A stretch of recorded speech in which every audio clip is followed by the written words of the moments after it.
is approved, and we are very happy to welcome our new president, who I hope will come up and say.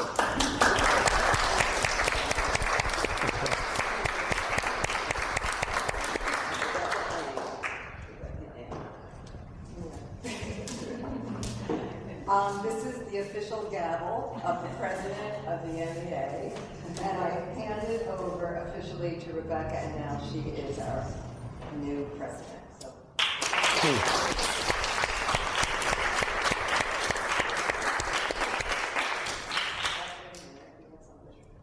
Well, we have an incoming president, but we also have a wonderful outgoing president.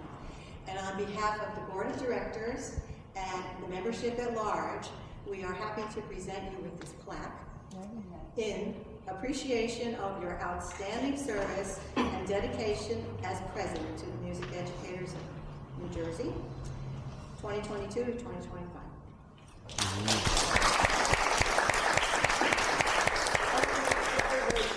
We have a beautiful program today. I'm so thankful for the opportunity for me to become president. It was a wonderful experience, and I wish the same for Rebecca. Rebecca, do you have a few words? Just a few. All right. I didn't really prepare anything to accepting the gavel, accepting the nomination, but I'm just, really overjoyed to be able to serve this amazing organization. I've been on the board in varying degrees and in varying roles, and the women that are on the board are amazing, and they are so hardworking, and they love MEA, and they make the organization what it is. And so that's in large part why I gladly accept it. Also, just a little background, I've actually been a part of the MEA for since I was a child. So I actually grew up doing the student recitals, doing the auditions, and playing the competitions. So it's just kind of coming full circle. So thank you so much.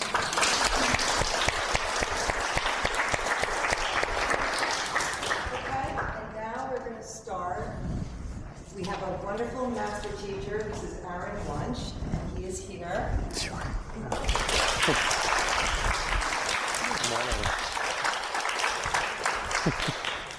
And he is going to listen to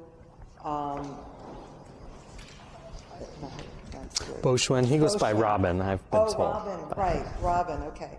And Robin is a student of Xingzi Seng, and Robin is playing the lark, okay? The lark. Okay. Thank you. Oh, you have music for me. Okay, thank you. Maybe I'll sit here. I don't want to block your view.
Thank you very much, Robin. It's wonderful to hear you play this, really. First of all, it's so good to be with you all today, and those on Zoom here as well. I'm waving to them. I can't see them, but hopefully they can see and hear me. I really have great admiration for your organization. I've been with you several times over the last 10 years, and I admire what you do for each other and also what you do for your students, like those playing here today, the opportunities you give them. The older I get, the more I feel like live music is really about relationships. It's about building relationships with your listeners as performers, but also with each other as musicians, music teachers. So you do really wonderful work. To this particular piece, Robin, I don't mean to put you on the spot, but what do you find compelling or interesting about this piece? What do you like about it? So I know the skylark type of bird. It is, So yes. Do you know when it sings, usually? I'd assume morning. Yeah, you're right. Yeah, I think so. I'm not a bird, birder. There are many of them in Central Park. I know some of them. They go out every morning and see the birds, but yes, usually in the morning. So I try to play like gracefully or like peacefully. So Yes. mimic how that tone is in the morning. Yeah. When birds sing. Uh-huh. Basically, so I like the kind of like graceful spots, but then there's also like places where it's pretty intense. So There are, yes. It is Russian music, after all. So there's going to be some passionate intensity to it. I agree with you. I find very compelling your most peaceful moments. You have a lovely light touch at the instrument. A lot of the filigree playing, the cadenzas and so forth, you do beautifully, wonderfully, almost like liquid kind of approach, which is great. What I would like to work with you on is the more passionate intensity side of the music. I think you can get that to come through more fully. Perhaps we can just take a moment to think about who Glinka is, who Balakirev is, who transcribed this piece. So originally this is for the voice, right? This is a song, the Skylark. And like most songs, it's actually a love song. It's not really a bird song. The idea is that the lover is singing this song like the lark, or maybe it goes up with the lark, and hopefully that song will carry to the beloved. The one you love, right? Who's out there somewhere. We don't know if they're going to hear you or not, but we hope so, right? So there's a certain sense of longing, and I do think there is passion in this music that needs to come through. I would suggest to you that the songful part of the music, which is to say the melody, is different from the bird. You pointed out the bird's sounds here, right? Could you play those first from measure 3, just so everybody can hear them?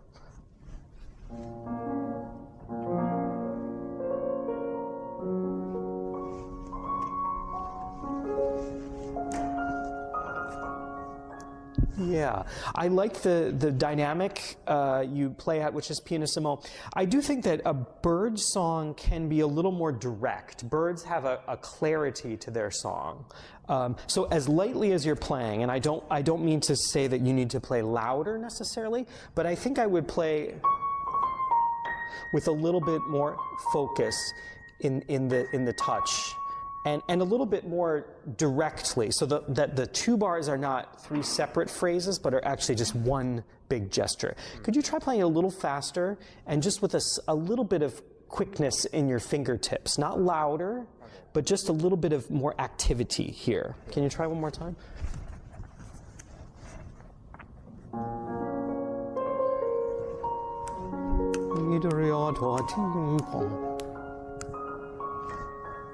Yeah. Now make a phrase out of it. So you have 1, 2, 3, right? So that they don't all feel the same, but there's a larger phrase over the whole group.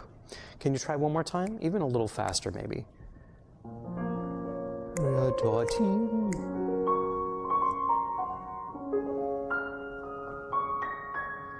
Yeah. May I sit down for 1 minute? Yeah. So I noticed that for each time,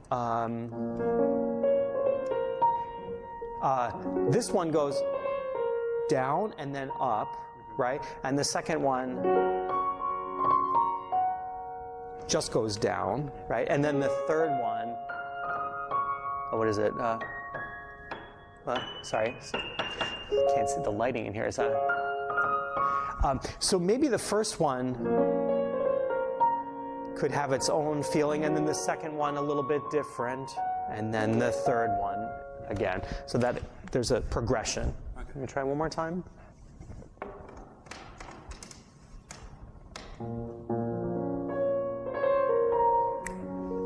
It's a little bit different, and now,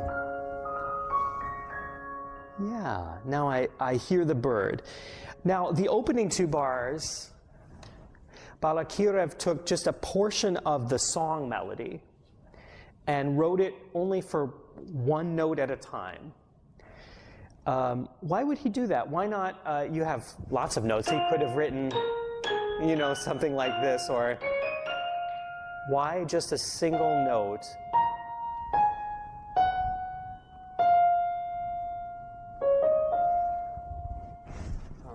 I think it makes it more like noticeable. Mm-hmm. I think it's Mm-hmm. a good way to introduce the song, like the melody, I suppose. Yes, yeah, it's right in the singing range for a soprano or a mezzo-soprano, even a high tenor could sing those notes. So they're right in the vocal range. I won't put you on the spot and ask you to sing here for everybody, but I would, if it were you at home, I would do it. I would actually sing, okay. Just in whatever range. Now, there are a lot of ways of singing, right? La, la, la. We can sing lightly. La, la. We can sing more with our full support. I would suggest to you here that it's more of a full kind of sound. It's written quasi-recitativo. That's almost an operatic term, right? A recited melody. So you're reciting out to people. And remember, your beloved who you're trying to reach is like miles and miles away. So you have to send that song really outward. Now, how are we going to do that? How are we going to get that sound? It's different from the bird sound. That's the main thing I'd like to get across. You have to have a completely different sound between the two. Now, for this kind of vocal sound, I would suggest that you're going to need a heaviness in your hand, which is going to require you to transfer the energy from your down here up through your shoulder and your wrist and your elbow into the fingers. And you're going to need a certain amount of weight to get that sound across. Just as when we sing, if we want to produce a nice open sound, we have to breathe from down here. I'm not a singer, sorry. But that kind of round, full sound, you have to support it with your breath. And the same is true with playing the piano. If you want to get a nice, open, rich sound, that energy has to transfer through your body into your hand. So if you can imagine that energy going all the way through into the key, just try one single note. Yeah, now what you're doing right now is you're preparing the note as you play it like this. And so what's coming out is actually a fairly small sound. Now I'm going to ask you to do something different, and it's going to be new for you. So you may not fully feel comfortable with it today, but it's something you can work on further. Is you're going to drop the finger into the key and try to keep this loose and this loose and this loose, and just drop the second finger down like a stone going down to the bottom of the water. Just drop it in. That's right. Okay? Now you can do that quickly. You can also do it slowly. But either way, you're dropping the hand down, and that allows the energy to go through the whole body into the key. Can you try one more time? Drop. Yeah, see, what you're still doing is preparing it. So you're starting to drop it, and then you stop and play, and that's why the sound is. So you're going to have to give up some of that control. We like control, right? In fact, playing the piano is really a lot about being able to control what you're doing.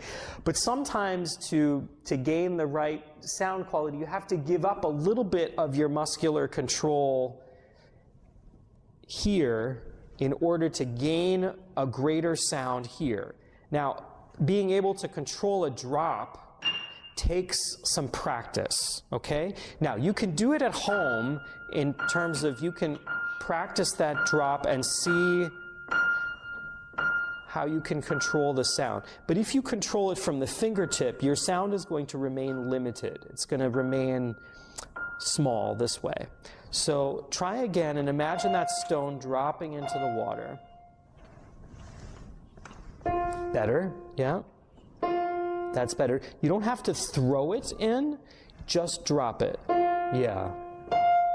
And when you drop it in, feel this, yeah, if this is loose, let it drop, let it drop. Yeah, you'll feel it in the fingertip. The fingertip stays in contact with the bottom of the key, but the rest of this releases immediately, and you'll find you get a bigger sound. Even more. Yeah. Okay, now that may feel really new to you in terms of the sound. Now add the pedal and try it again. No, don't throw it, just drop it. Okay, good. Now try the next one, sorry. That's right. Feel the heaviness. Yeah. Yeah. You know, it's an emotional heaviness too. If you feel this passion and you'd like to get it out to your beloved, you feel the weight of that. It's an emotional weight. But it's also a physical weight. Try it one more time.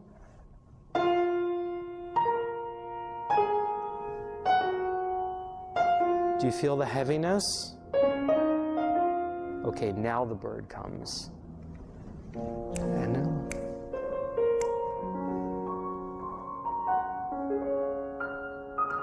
Right, make a phrase out of it. Okay, here comes the emotion again, the next phrase.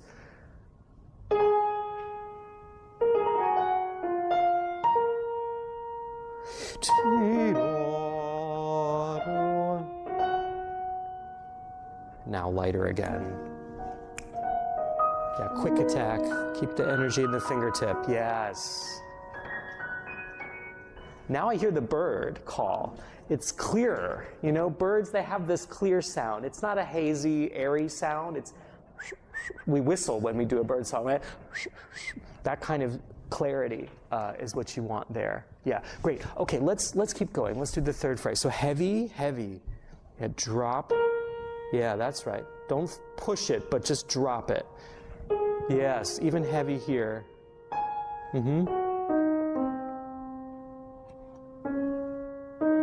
Yeah, feel the whole, all right, I'm going to ask you to drop the arm. Is that all right if I do this? Yeah, okay, so drop the arm. Yeah, do you feel how much weight you have at your disposal there? Yeah, it's a huge amount. You can use that in the keyboard. In order to use it, you have to allow these muscles to be free and drop into the key, and then instantly you have to release. That's also important. Sometimes we think, oh yes, we need that weight, but then if we hold the finger, we get a sharp sound, this kind of sound, which you don't want. But if you release it, the sound carries and sings in a full way. Try one more time, the third. Yeah? Like your hand is heavy, heavy, heavy. Oh, this kind of heaviness, yeah.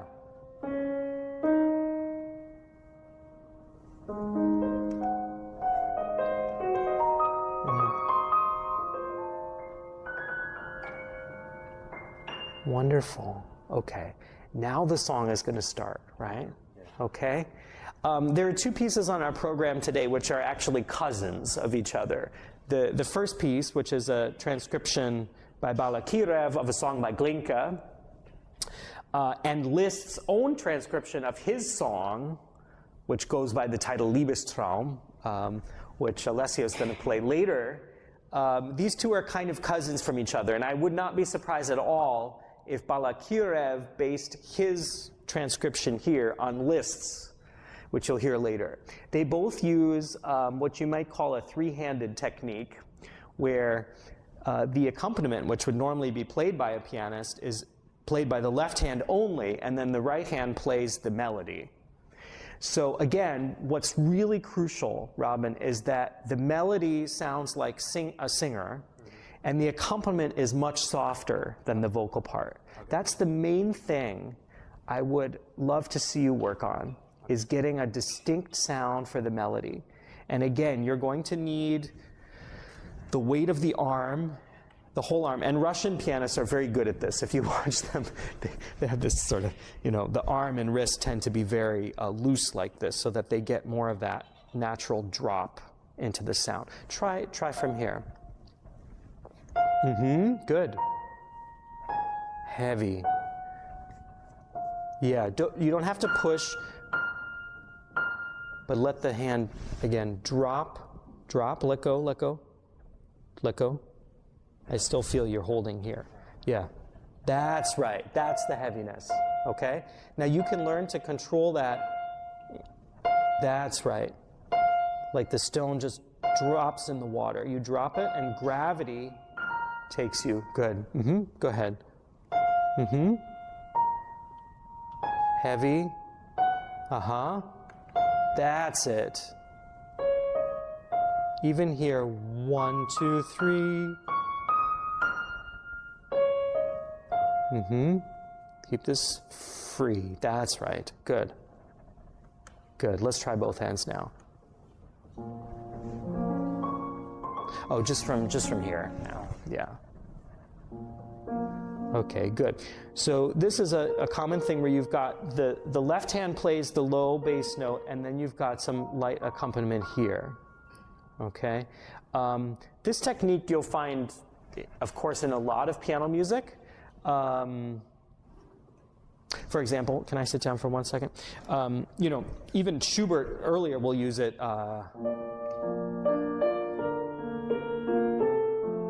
What is it? No, it's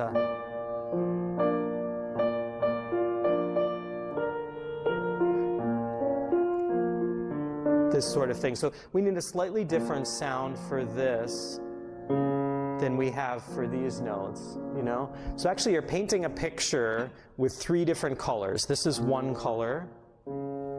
This is a second color.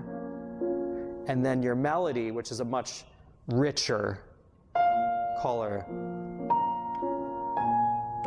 Oh, sorry.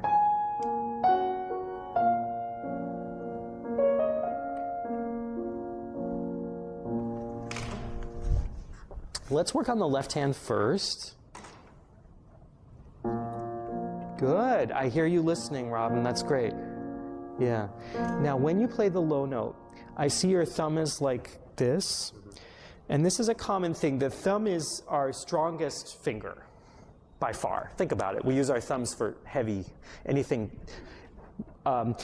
Consequently, because your thumb has its own muscle group here, which your fingers don't have, the muscles for the fingers are actually in the arm. They're on the top side and the bottom side of the arm. But because we have this muscle here, it tends to tense up. Something you can watch for in your students. If you see them playing like this, it's very common, and I have done it myself, and I struggled for years to undo this holding of the thumb, because what it tends to do is it inhibits your other fingers from moving as freely. And so you can watch for yourself too, Robin. If you're going like this, then this sound is going to be very inhibited. Whereas if you let it go, you can get a rich sound even from the pinky. So try it and just release that. Yeah, exactly. Yeah, and good. That's right. You adjusted right away. Yeah. So just fall into the key. That's right. Okay, now try.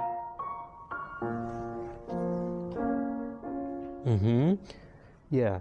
And each time you play, you can release the other fingers so that these stay loose and ready to play whatever comes next. That's right. Good.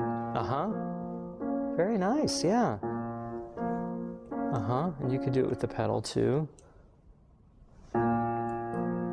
Just drop it into the key. That's right. Good.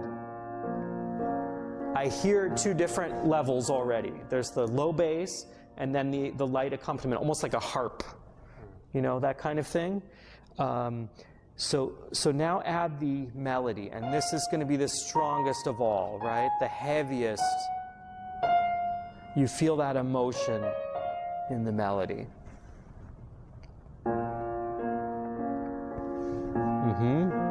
That's right.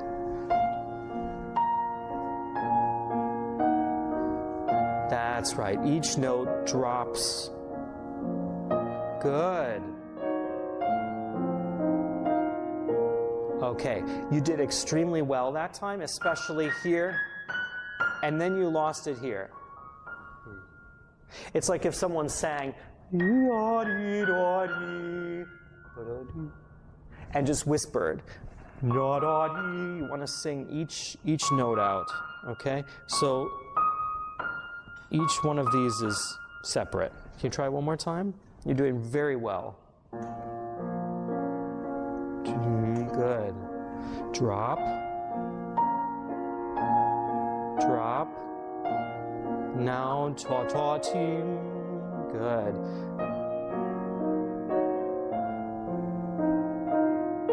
Yeah, let me ask you, where did you lose it? That one was okay. Here. Oh, okay. And you might think, well, those are little notes, I should play them lighter, which is true in a way, but they still need to, you still need to sing each one of them. So each note has a motion by the wrist and the arm. It may be small, right? But in order to get each note to sing, we need a little bit of that motion in order to do it. Can you try just the second phrase here?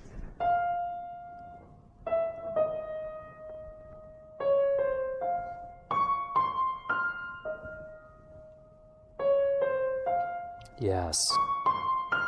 So do you feel the heaviness? It's that heaviness of emotion, heaviness of your arm. Maybe it's even a kind of sadness. You know, there's a lot of sadness in Russian music. This is in B-flat minor. And I think of the words of Rachmaninoff, who later would play, you know, such music. And he said, "Bright tones do not come easily to me." I think that's the nature of this music, right? It's passionate, it's full of love, but it's a dark kind of love. So that weightiness, that heaviness is a big part of the music, not in the left hand, only in the melody. Okay. Yeah, yeah. Let's keep going, because you're doing so well adjusting, and this is not easy at all to do on the spot. So why don't we take the second phrase? Yeah.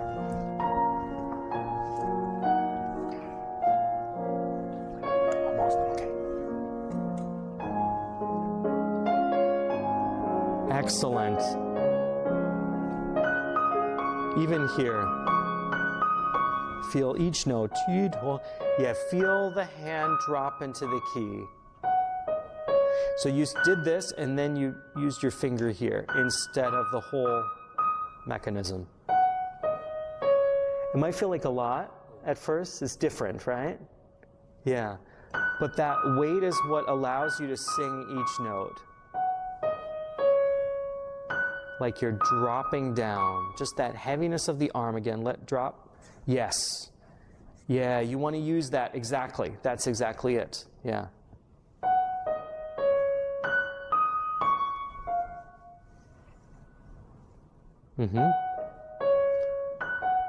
Here too, right, yeah, yeah. You can always reduce the motion once you get it. Once you get this, then you can reduce it to a slightly smaller amount, but it still remains there.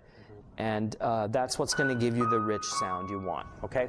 Now, I know we're not going to have a lot of time because we need to finish up, actually. But I would like to look at one other spot with you. Boy, this gets awfully complicated, and you do this so well. Notice just something about Russian music. You can see it here and in Rachmaninoff's music. The Russian composers will often use a tenuto mark, like a line across the note, to indicate the notes that need to sound much different than all the rest. Look in Rachmaninoff's music, you'll see the tenuto marks are everywhere over the melody. And they're here as well. So Balakirev is giving you a guide and saying these notes need to stand out. Not a little bit, but they need to stand way out, way out. And the way you're going to be able to do that again is to have this heaviness in your hand. So I know it's not going to be possible to explore that all now, but let's just take one passage, and I'd like you to try to bring out those tenutos as much as you possibly can. Okay.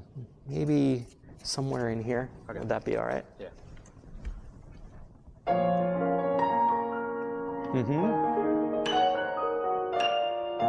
That's it. Each one has a tenuto.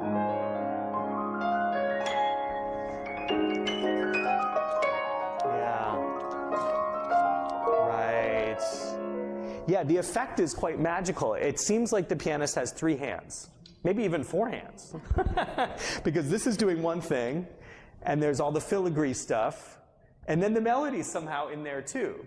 And Liszt is going to do this later in Alessia's piece. He's going to split the melody between the hands even.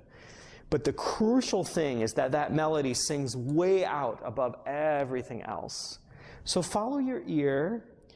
Try to use the weight of the hand a little bit more in your playing to help you bring out that singing sound.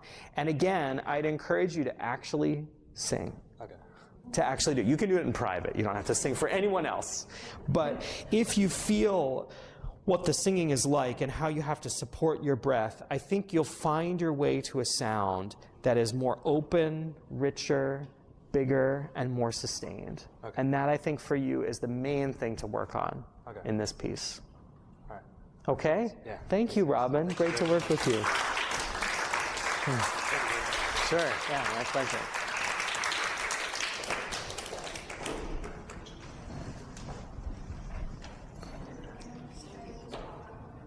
Yeah, sure.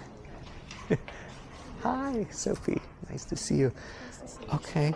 So you're playing, is it the first 3 movements? Yes. Would you like to play them all in a row, or? Sure. We're limited on time, so, I don't. Do you like to listen to 1 or 2? Well, which do you feel like you need the most help with of the movements? Is there 1 or 2 that, I think according to my teacher, Yeah. our last lesson, she thought I could work on Alamand more. Okay. Okay. What if we start with that one and then go back to the prelude? Does that make sense? Okay. Okay, great.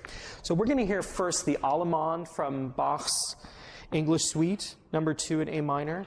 And then if we have time, we'll go back to the prelude after that.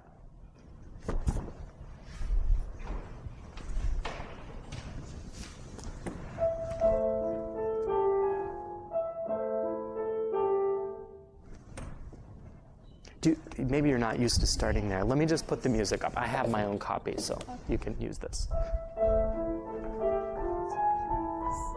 you have it. I've got it too. It's okay. Thank you.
Thank you, Sophie.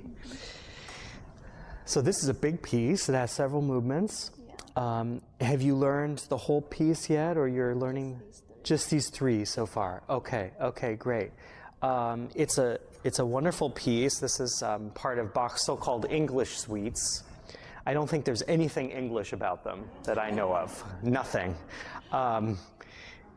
There are some things which are French about them, and some things which are Italian about them, and maybe a little bit of German too, since it is Bach after all, right? Does the term Allemand mean something to you? No, I didn't really study German. That's okay. You know, the funny thing about the word Allemand is it's the French word for German. Allemagne is the French word for the German-speaking part of the world, you know. So it's a little funny. It's actually, you know, although the dance may originate in that region, the fact that the word is French tells you this is really a French dance, French-style dance, courtly dance.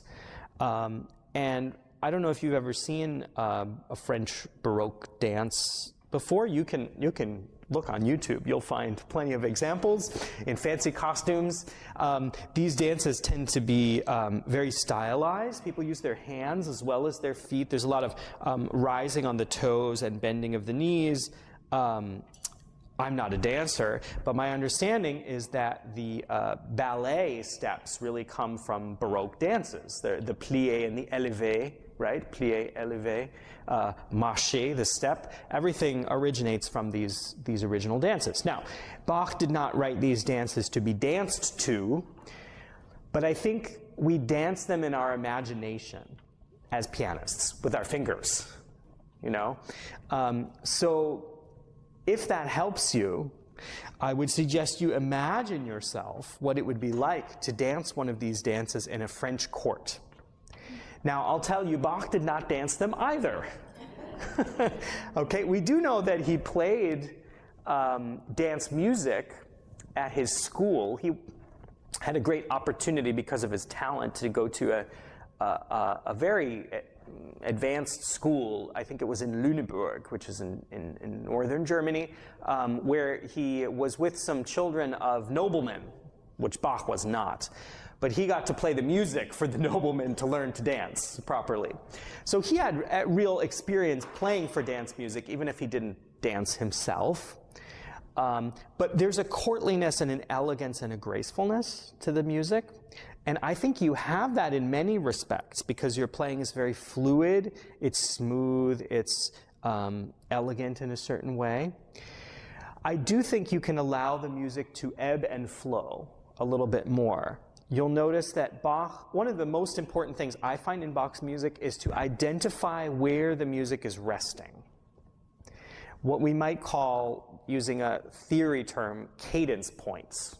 Where there's a cadence, where the music comes to a rest. So at those moments, the music has a feeling of stopping or waiting, and then in other moments, it goes. And so what I'd like to work on with you a little bit here is where's the music flowing and where is it resting a bit, okay? I appreciate that Bach's music is in a rhythmic frame and you're doing that. In other words, you cannot use the kind of rubato that we would use in the previous piece that Robin played. That has more freedom in a certain way of ebbing and flowing than Bach's music does. But that's not the same thing as having no freedom. In fact, you always have freedom in music, in Bach's music, in any music. I'd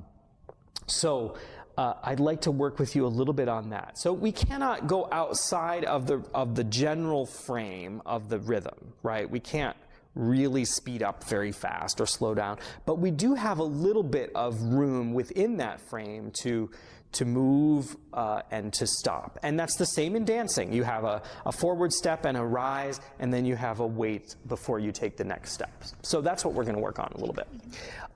So the very beginning, you have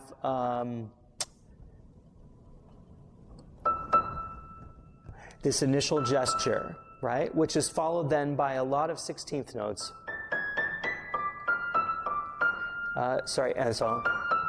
And then there's a tie, and then the music goes again, and then it leaps, okay? So when you have more 16th notes in a row, try letting the music flow a little bit more. When it has a longer note, let it rest for a moment, and then go. I'll try to guide you through it a little bit. Why don't you start from the beginning?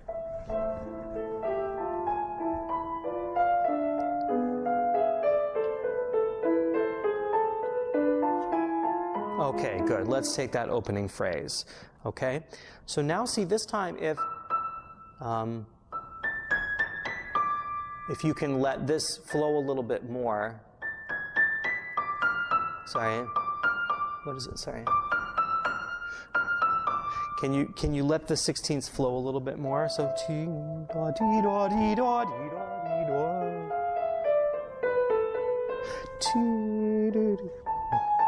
Mm-hmm. Good. Now let's try it with the left hand.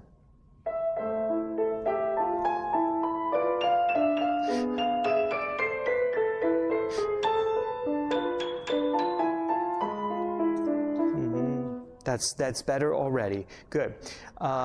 Good. Let's continue. Let's continue from here. Notice the left hand now has the 16ths. So can you let that lead the music a bit more?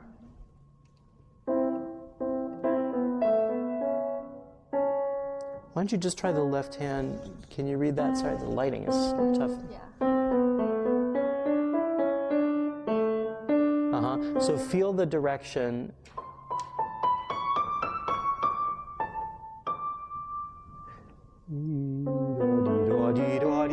That's great, Sophie. Yeah, I feel it right away. And then continue. Yeah. Already I noticed that your 16th notes are building a little more momentum. Mm-hmm. In other words, when they go, they go. And when they come to rest, they rest. Okay? It's subtle. It's not a huge rubato, but it's enough to show us what's happening in the music. Okay? Let's try from the beginning one more time. I'll let you play more.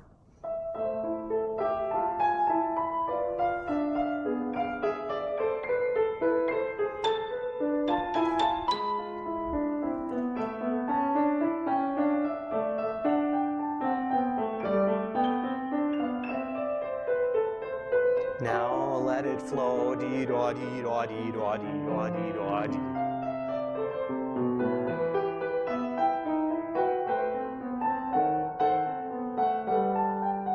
Good. Let's take a look here. Notice that we've been mostly in 2 or 3 voices, but now Bach uses more notes all of a sudden.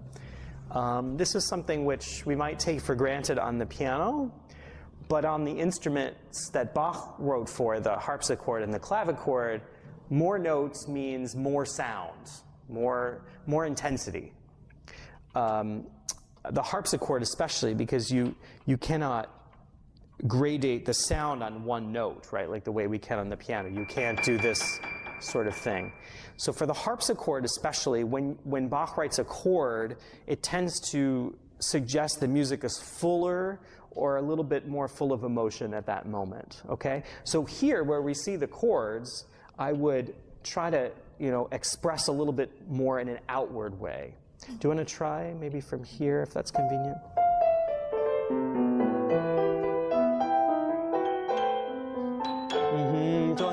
That's right.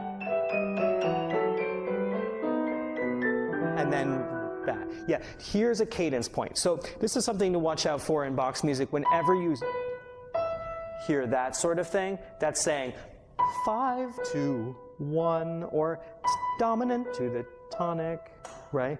That's a resting point. So I would actually, circle some of those moments in the piece. Here's another one. Here's a resting point, obviously.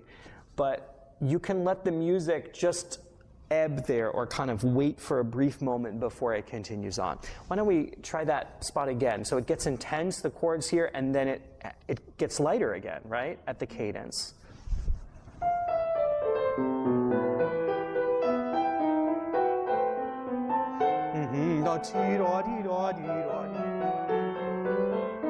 And rest. Now we go again.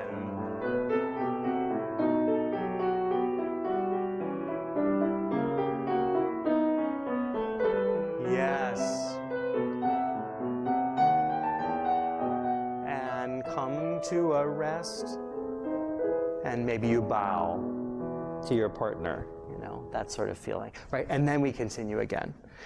So that sort of thing, I think, can help you a lot here.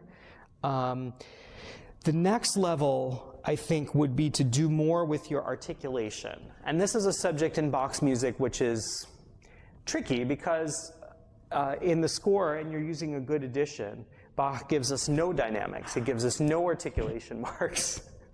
And so you have to do that on your own. And it's a big responsibility, either for the student or for the teacher. The like just add water version is when there's a leap, you lift your hand, or where there are eighth notes, you lift your hand, and where there are continuous 16th notes, you play legato. Okay, that's the simple version. In reality, there's a lot more you can do, even beyond that. You have to think then a little bit more like a string player, what a string player would do. Grouping certain notes under the bow, where would the string player lift the bow? The simplest way of thinking of that in the left hand, whenever there's a walking motion in the bass, like eighth notes, a cellist would, you know, sorry, I'll go down here. If the cellist were to play, you know, an E minor, something like that, right? They would play a longer bow, a down bow, boom, a boom, boom, boom. Right? They would probably separate each note on a bow. So we would lift. However, certain bows are longer, right? And so even when we're separating notes, we can still play some of them longer and some of them shorter. Now, beyond that, you can also look for ways to vary your 16th notes. So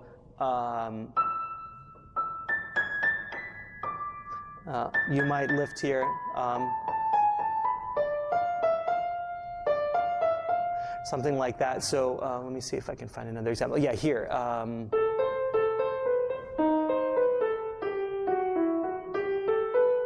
Right, I could slur these and then lift again. Something like that. So there's just a lot of possibilities of how you can use articulation in Bach's music. I don't want to overcomplicate things for now. I'm just suggesting to you that there's actually a lot of room for creativity in Bach's music. I think that one of the things we tend to do with Bach, because it's complicated to play, we work on it so that it gets in our muscle memory, and then our fingers are just kind of go on our own. But there's still a lot we can do with our creativity in Bach's music, both with articulation, the length of the notes, where we separate, but also with what we were working on, which is the ebb and flow of the music, the way that it flows.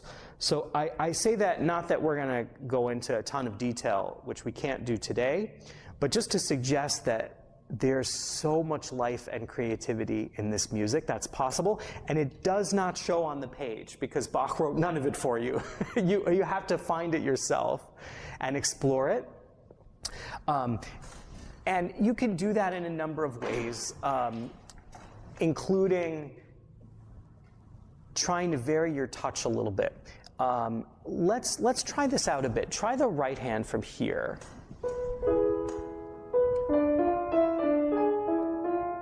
Yeah, that's right. So notice, for example, the music leaps up to the G sharp, which is a dissonant interval, and then it leaps up again to here. Okay? So maybe instead of just doing where they all sound the same, you can, then you're starting to show us the contour. Do you want to try?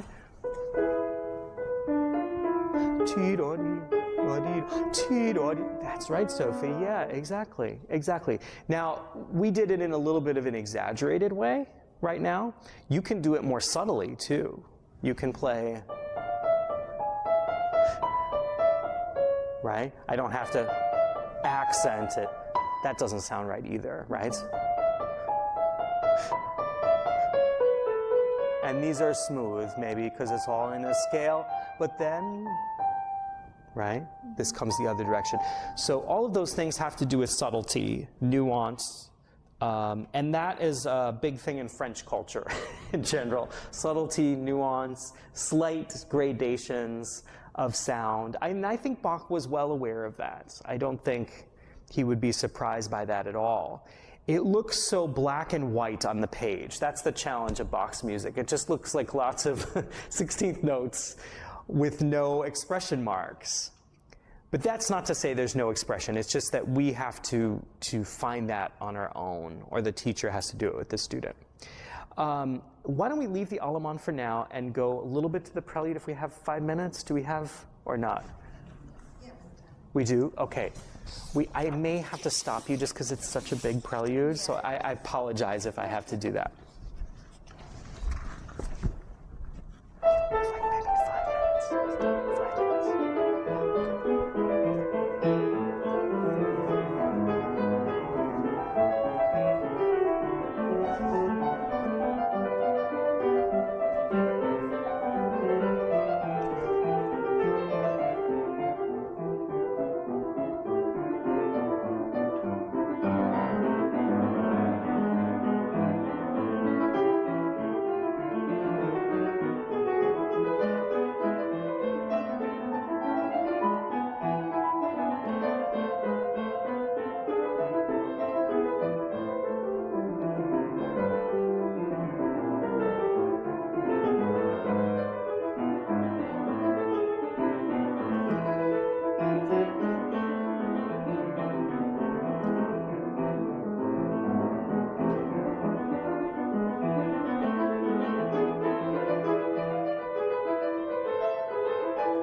Okay, thank you. I'm so sorry to have to stop. I just know we're short on time. That was wonderful.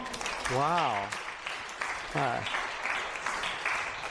I could spend the rest of the time just complimenting you, but I won't. But I appreciate the variety in your sound and how you've created a bit of an architecture for this movement. You know where you want the music to be lighter and more flowing and where you want it to be more vigorous.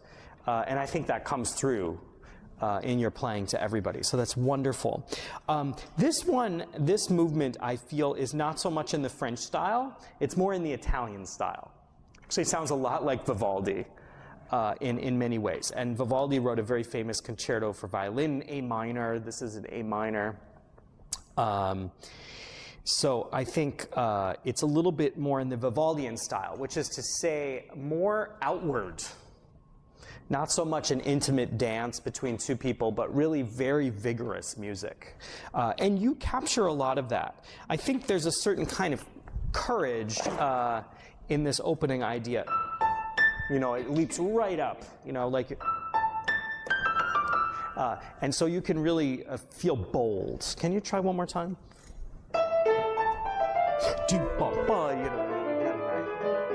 Right, okay, now, as the music comes down in range, after that initial motive, right, that's very high, and then this is more flowing and a little lighter maybe. So why don't you try as it comes down, like in measure 3 and 4, maybe a little bit lighter, but then when the motive comes back, you can bring that out nice and strong.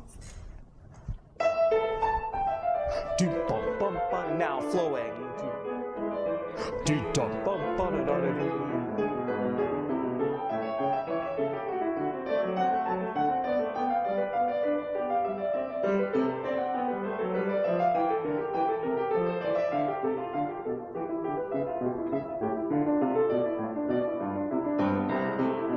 Okay, good. I appreciate that you're really bringing out that motive. Now, we could overdo it too. You don't want to be hit in the face by the motive every time it comes, so you have to be a little careful about that, but you're very sensitive. You won't be. I would like to look now at the left hand.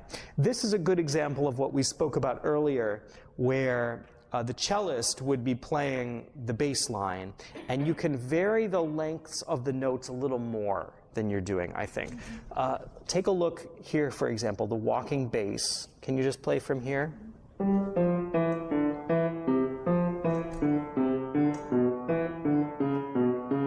Okay, good. So we have a pattern. This is the pattern, right? So the downbeats can be a little stronger and longer, and then a little lighter. So then we can hear the pattern, which is, right?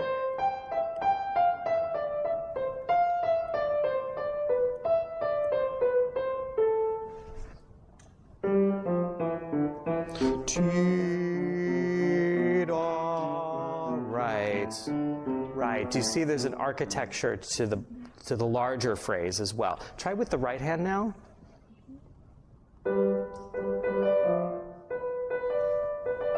That's it.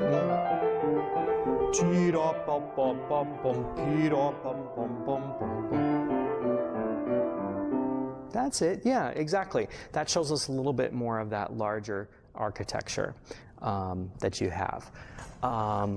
Great. Now, sometimes you can see on the page there are much longer phrases. This is kind of a cousin to the Italian concerto by Bach, I would say, you know, that famous piece. When harpsichordists play this movement and the Italian concerto, they tend to couple the manuals, which means that on the harpsichord, you can pair them together so that the sound is really bright and vivid and brilliant. And so you can keep some of that brilliance in your fingers here too on the piano. All that activity is so exciting, right? Can you try a passage like this one here, getting into this long? Yeah.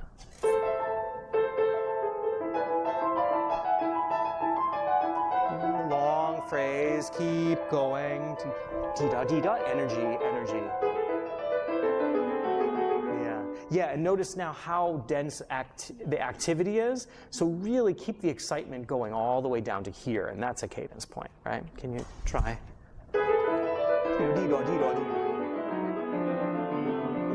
Now rest. Building. And rest.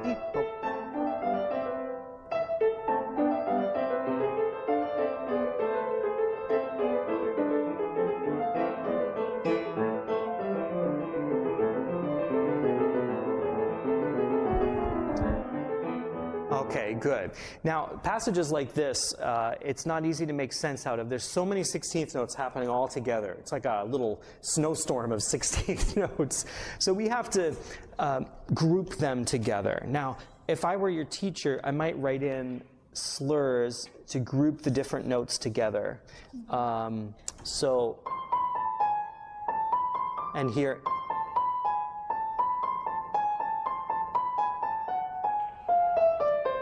So certain notes are the main note or the starting note of the, and at a faster tempo, you'll still hear them. They fade a little bit into the background, but it'll give a little bit of making sense out of all the 16th notes if you can start to group them together, even in the left hand.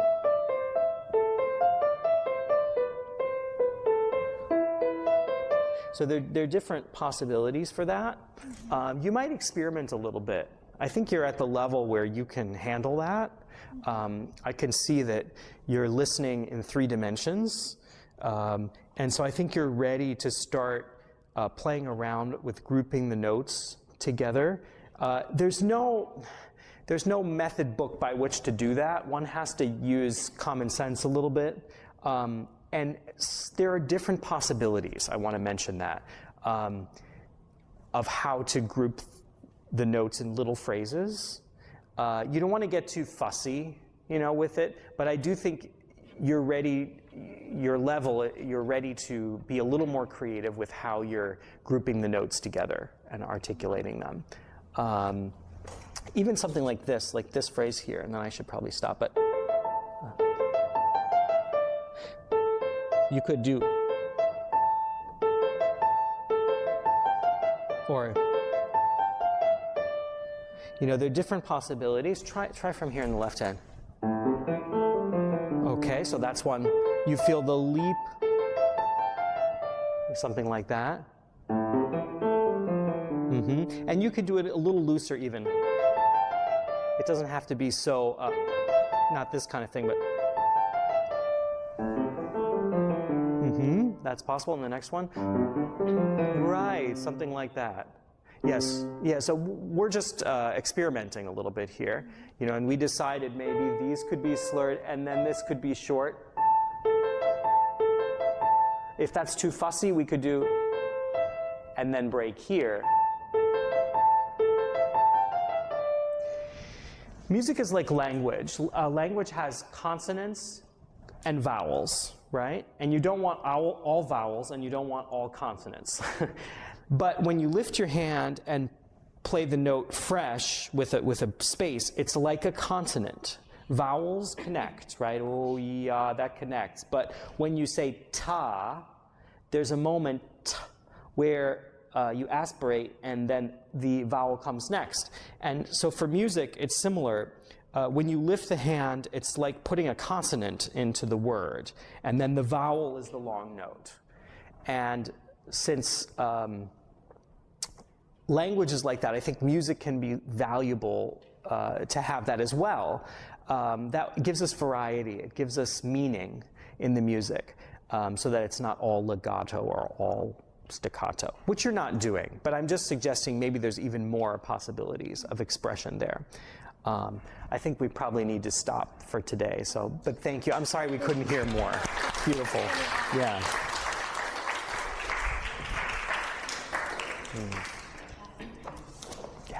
Yeah, really nice to work with you. Yeah. Okay, Alessio. Now Liszt, right? Yeah. Yeah, okay, great.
Thank you, Alessio. Thank you, really.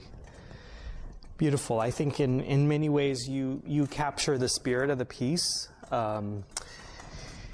We know these pieces as Liebesträume, or dreams of love, and I think I feel the love in it when you play it.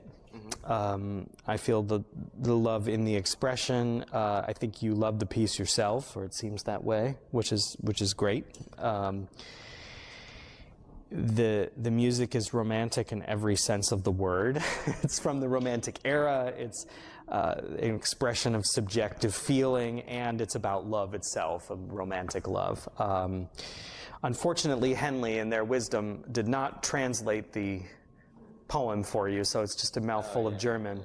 But Liszt, tended to insist that when it was a transcription, of an actual song, which this is, his own song, that the publisher put the poetry at the top.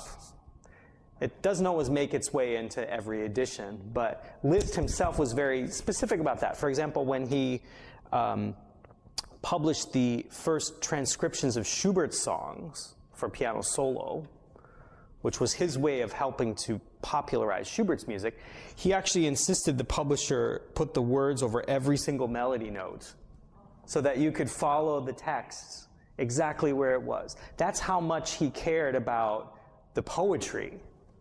He was really a very literary person. I'm afraid to put you on the spot and ask if you know what the poem is about. I mentioned it's about love. I think it's about maybe a loss of love. Yeah, you're right. It is. Yeah. Do you speak German? No. So you looked it up, or your teacher, explained that to you. But yeah, it's solange du lieben kannst. Love as long as you can, because It will go away. it's going to go away. Soon you'll be standing at the grave of your beloved and crying. Right? That's it's pretty heavy. When we love, we feel that love will be there forever. And often it is, but the person may not be there forever, right? Because life is finite. And Liszt himself experienced plenty of such loss.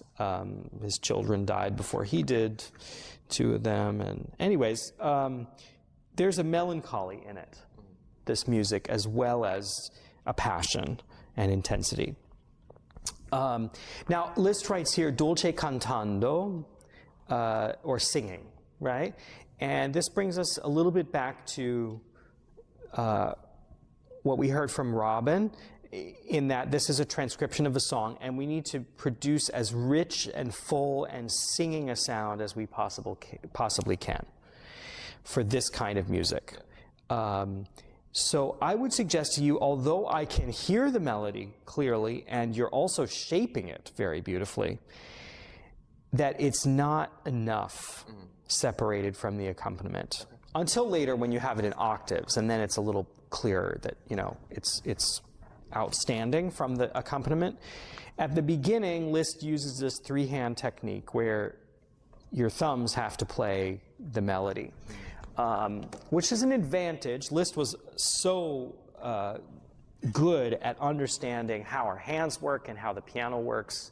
He helps you a lot by giving you, say, the thumb and then your other fingers for these notes, right? I mean, he knows, you can produce a big, rich sound that way with the thumb. Okay, so feel the thumb fall into the key. Yeah, don't push it. That'll give a sharp attack, and then the attack will go away quickly. Okay. If you go a little bit slower into the key, the sound will sustain more. Yeah, so again, you have to, so the hand moves this way too, okay, in addition to this way. So those need to work together. Yeah, right, feel the drop. So you have to use the weight of the hand again. Well, let go for a second. Yeah, even here. Yeah. Okay, now, in order to play the piano at all, we need a little bit of support here. Otherwise, your hand would just go down to your side. However, there's a little bit more weight here than you are using currently. So, that's right. Now let it drop. No, don't push it. Don't push it. Yes, that's right. Right. And if you release, then the sound has a wonderful singing sound, and it'll carry. Yeah, that's right. So feel almost like a trampoline. You go down and you rebound a little bit. That's it. Yes, good. And with the pedal now. And then these 3 are just very light. Yes, no one is going to mistake that for the melody. If you play, we might think, oh, the melody is la, la, la, la. No, it's la, la, right? Yeah. Drop, that's it. Good.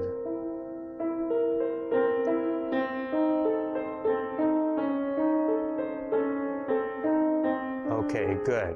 Now, the first few notes of the melody here are all the same notes, right? Yeah. But we don't want to play them the same. We have to create some kind of phrase, right? Which is the first melody note, do you think? Probably this one. Yeah. You would guess that that's it. It looks that way, but it's actually this one. Only. So that too, whether you play it with the right hand or the left hand, also you need to show us. That's part of the melody. Yeah. Yes, and then like, ooh, la, keep singing. Dot. Okay, now we can breathe. Yeah, but notice there's a decrescendo there, right? So we go to here and then we release. Right? Yeah. Try one more time. Keep going. I gotta get my breath to continue.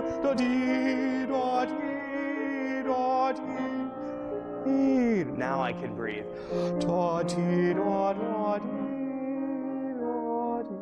Right. So, what we need to do in order to sustain the phrase is we need to get through to the top of the phrase, and then we can release, then we can breathe, then we start again.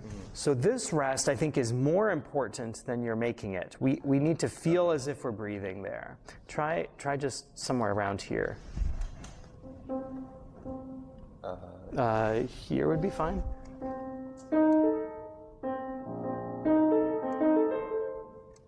I'll just. You can start again. That's fine. Yeah. Good. That's right. Good. Feel the thumb fall.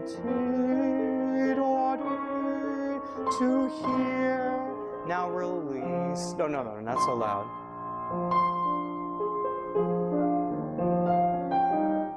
There's the rest. Yeah. That's okay. Yeah.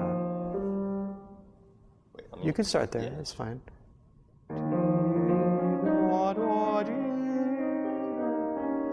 Now, if you sang that phrase, would go to here, right? And then release.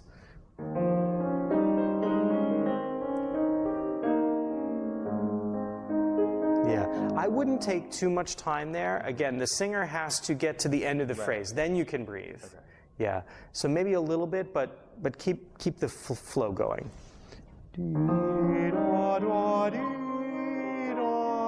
Now you can release. Now we start again. Keep going, keep singing.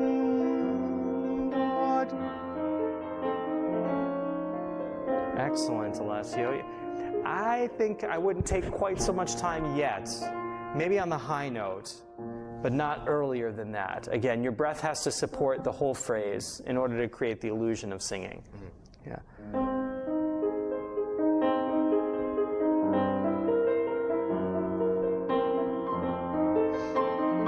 Now here. Okay, breathe.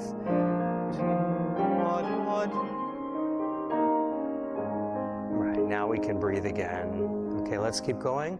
Keep going.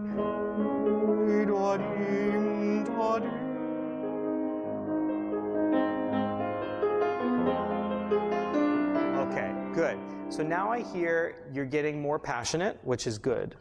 But what's happening is your accompaniment is also getting more passionate. And so I can no longer tell the difference between the two. Yeah. So the trick is to keep your accompaniment not so passionate. Do you want to try again? Keep these light. These are light, yeah.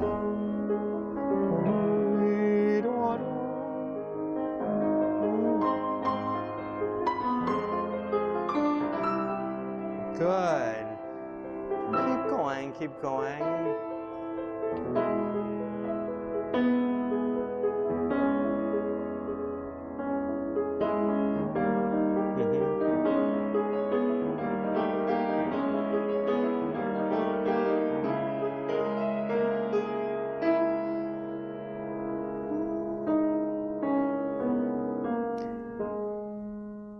Okay, thank you.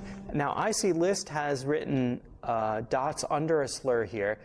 This is a very high note for a tenor. That's in the upper range of the male voice. So I wouldn't.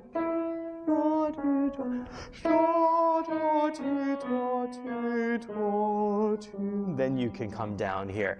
But I think the dots under a slur indicate intensity, right? That each note is important there. So I don't see any kind of decrescendo. I would sing ti-ta, ti-ta, tin. Now piano. Yeah, but piano. Yeah. Okay, now like a wind. No singing here, just a wind. Yeah. That's right, yeah. Yeah. Make us shiver, you know, we feel the cold winds, yeah. Yeah. The wind over the graveyard, right? Where your beloved is.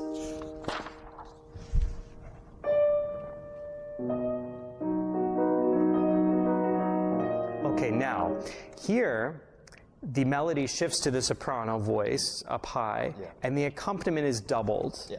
So you now have double the responsibility to keep your accompaniment soft and bring out the melody. So really light, I would say, with the middle. Yeah, let's try it. Okay, so yeah. Again, we don't want to press here. We want to, Same thing. drop. Here we go. So support with the arm, that's right. But if you push it, then the sound will be pushed like that, which you don't want. So it's more of a dropping feeling. In other words, the slower and heavier the attack, the more the sound will sing. The slower and the heavier, okay? Now, I don't mean really slow like this. That's not going to do anything. Right. But we don't want that very fast poked attack. We want a sound which drops into the key. Yeah, that's right. That's better. Yeah. Yeah, I would suggest that, is it all right if I touch your hand? So, because the fingertip is important here, that you keep this supported and not play with the finger collapse. You're blessed with very long fingers, so you're going to be able to play wonderfully big-handed music, which is great. However, if you collapse the joint, the sound won't transfer as well. So you want to kind of, that's right, yeah. But keep this flexible, that's right. Yes, right. Yeah. So like with a heaviness in your body, this kind of, yeah, exactly. If you can get that here. Right, okay, try with the accompaniment now, the very light harp accompaniment.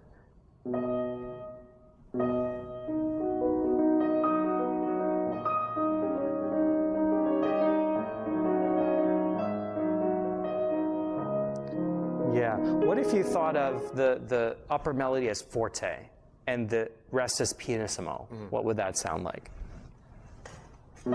Yeah. Keep it forte.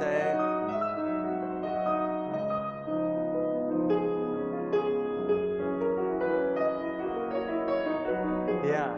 You see how that sings out now? We really hear, we're not in doubt at all what the melody is anymore. It feels like a completely different, instrument's not the right word because it's the voice, but it feels like the voice with a harp accompaniment, which I think is what Liszt is kind of thinking of here. Yeah, great. Let's go, we probably have to wrap it up soon. I'm sorry to, soon. We're okay? All right. Let's check the, when it shifts to octaves here. Yeah, I love your passion. Yeah, sure. Let's go ahead and work on that a little bit.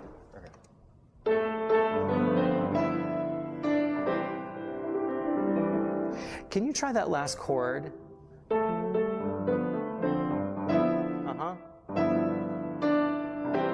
Yeah. Can you, your thumb in particular, try not to lock it, but release the thumb. This is, again, one of the biggest challenges we have as pianists is not to lock the thumb. The sound will get hard and brittle And if we can release it, that energy will go into the instrument and the sound will be round and full. Yeah, that's right. Right, exactly. That may feel different at first. And then with the left hand, nice C major. Yeah. So Liszt is a master not only of melody but also of harmony, right? There's a big difference between A flat and C major, okay? And he has all kinds of modulations with the sharps to the flats. Yeah. He's kind of a master of that. So the C major sound should be different fundamentally than the A flat sound, right? That's a big open sound. Can you try that chord one more time? Yeah, okay. Why don't you continue from there? Yeah.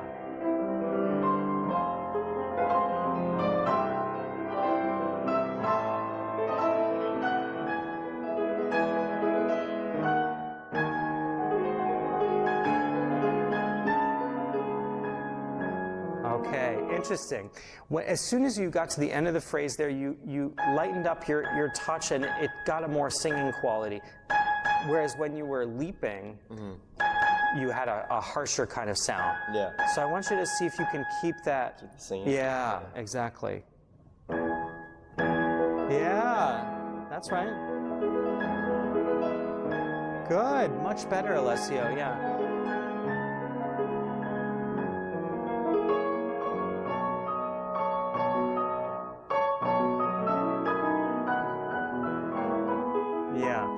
Can you do one more thing here? Let's just take the right hand alone, so you don't have to worry about all this stuff, and see if we can shape it the way Liszt indicates, which is with a swell here and an accent here. Can you try? Where are we? Yeah. Oh yeah. Maybe just from here with this. Oh, sorry. Oh, yeah. Where are we? We're yeah. Yeah, here. This one. Just. Can you try this one? Yeah. Right. Do you see that it swells to the top note? Right. That's the place where you're going to. So can you show me that? So that one's not as loud. That's the singing note, right? Yeah. Yeah. This is another place where tension can sometimes reside in the hand, is in the wrist. And if I see it like this, then I know it's locked. So that's another place to watch out for, the thumb and the wrist in particular. Yeah. If you can keep those flexible and free, your sound will get bigger. That's right. Yeah, so this was the top note to here, right? Good. And then it comes down from there. Yeah, and that's the end of the phrase. Yeah, and Liszt has written very clearly the marking to the middle like that.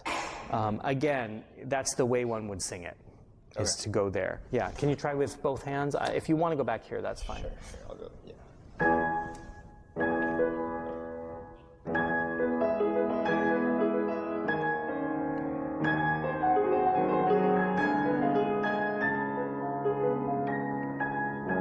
Yeah, one thing you might do is just leave out the accompaniment altogether and just play the outer voices. Would that be, do you want to try that? So just the low E, right, and here, right, and then, right.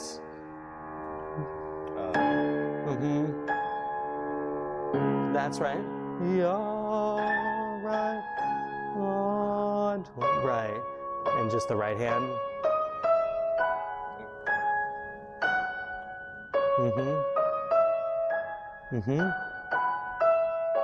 Right. So that's the contour of the phrase. Everything else is secondary. Yeah. You know, and Liszt has only written fortissimo, so that seems to suggest that all the notes are fortissimo, but in reality, no, the accompaniment is still quiet. It's just the outer voices that have the intensity, right? Now try with everything together, but keep those inner voices as soft as you can, yeah. Okay.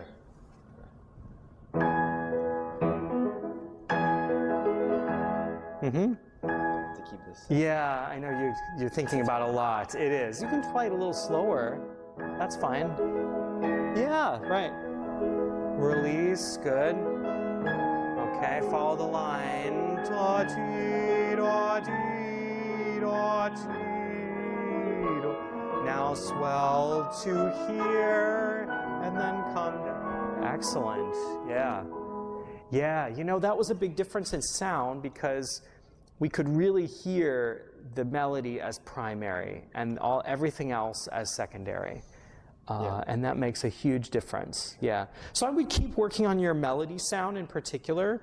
Watch out for the wrist locking and the thumb. Okay. So if you can transfer that weight into the keyboard by releasing those joints, you're going to find that the sound has a roundness and a fullness that I think can really help you in here. But what you do have is you have the expression in the music. You feel it deeply, and that already comes through to us as listeners, you know, and for music like this, that's the main thing that you want to get across, and you're doing that. So, so I congratulate you for that. Thank you. Yeah, thank you.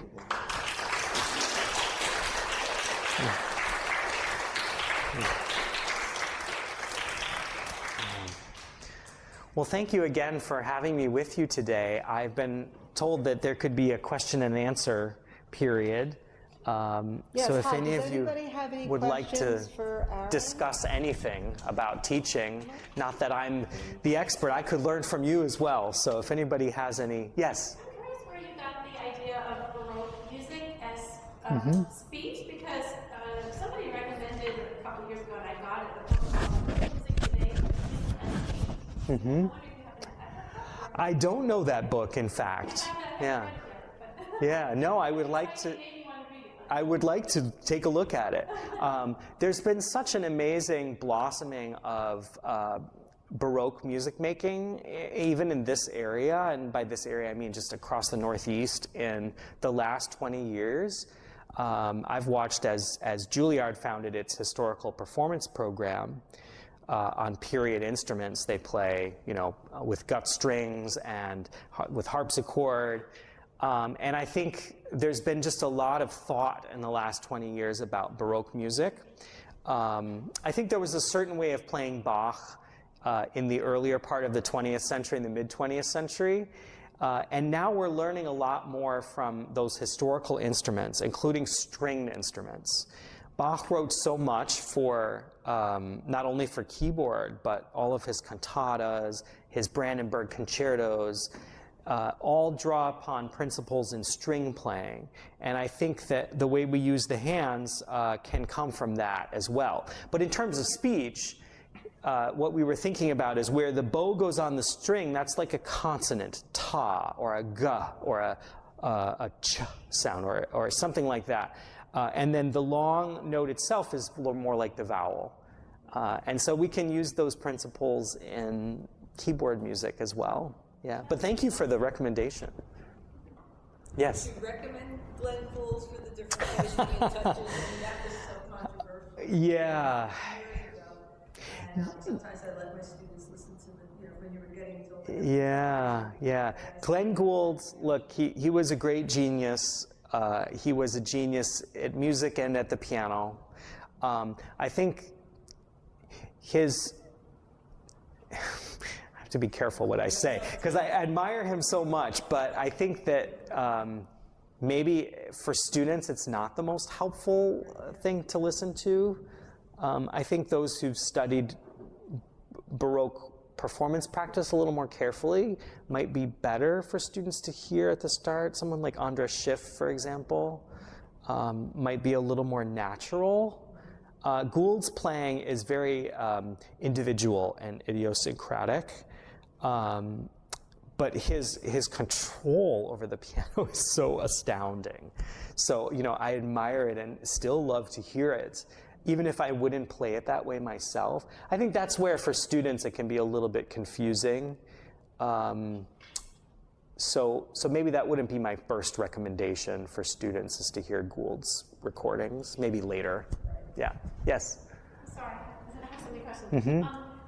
So regarding Bach, we all here, I'm sure, regard Bach as foundational to Yes. The development of a pianist. Agreed. And listen to the auditions, we had these spring auditions. So many of the pianists come in with Bach, and they play Bach first usually because things are arranged in chronological order. Yes. And they struggle. Yes. And I notice when they get to the romantic part of their repertoire and the contemporary part, they flourish. Yes. And I can tell, I said to some of the judges at the lunchtime, I really wish they would lead with those, because then I would be a little stricter with them about their Bach. Because I think that maybe the Bach was, maybe that was representational of what I would hear later. But I guess my question is there, because when I go to a professional piano recital, I don't hear Bach very often. Is there a general, like a sense of, we're obligated to study Bach for all the benefits it gives us in our playing overall, but then we don't, as a group, enough to program it? The audience doesn't love it enough? We don't want to program it? It's a lot of questions. No, these are big questions, and I think you're onto something there, for sure. Bach's music is foundational for us, as it was for Mozart and it was for Beethoven. We know Beethoven played the well-tempered clavier when he was young. So that goes way back. It develops contrapuntal thinking, like it helps us perceive multiple voices at the same time, which is something you need in romantic music too, right?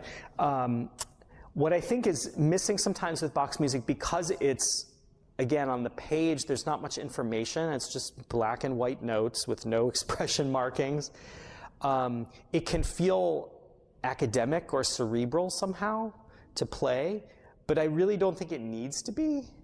I think if you can connect it to, like the suites, for example, to dance music, to dancing, it can give you an entry point into the music and understanding its expression. But I do think that there is a danger, because it's music we struggle with to learn. And I think it has to be, because it doesn't fit naturally into the fingers, and the expression is not as outward sometimes. I think we need to approach it carefully as teachers. I think it's good for students always to be playing some Bach, but maybe we have to find the Bach that speaks to the students. For example, there are certain preludes from the well-tempered clavier that students love to play, I think, in general. The C minor with all of its wonderful activity, or the C sharp major, which fits in the hand very nicely, can be good starting places, or the French suites. Like the E major French suite, I think, is just so wonderful and melodic, and so maybe we have to be a little careful as teachers to pick some of those as starting points. And maybe not maybe to always keep the expression of the music in the forefront, that we don't let it become like an etude, like a mechanical device. Yes? Well, you recommend that the students listen to cantatas. Yeah, to vocal pieces. Yes, they're a gold mine, those cantatas. I mean, the more you hear those cantatas, the more you'll enjoy and appreciate the keyboard music. I agree with you. For students, especially for younger students, they may feel abstract because they're in German. They're church music, which is, out of our natural daily life somehow. It wasn't at that time. It was very much part of their life. Bach went every Sunday to church, and so did the entire community. They all went to church. It's where they saw their friends. It's where they, communed with each other. But today that feels distant. So again, maybe in small doses, it can be very valuable to hear the vocal music, or again, the Brandenburg concertos, or the violin music, or the cello suites are so wonderful. You can give those to the students as well, not just the Glenn Gould's keyboard recordings. Not that you do that, but I appreciate your point very much. Thank you. Can we listen to him all day? I can listen to him all day.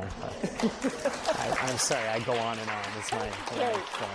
Thank you again. Thank you, Aaron, for being a wonderful master teacher.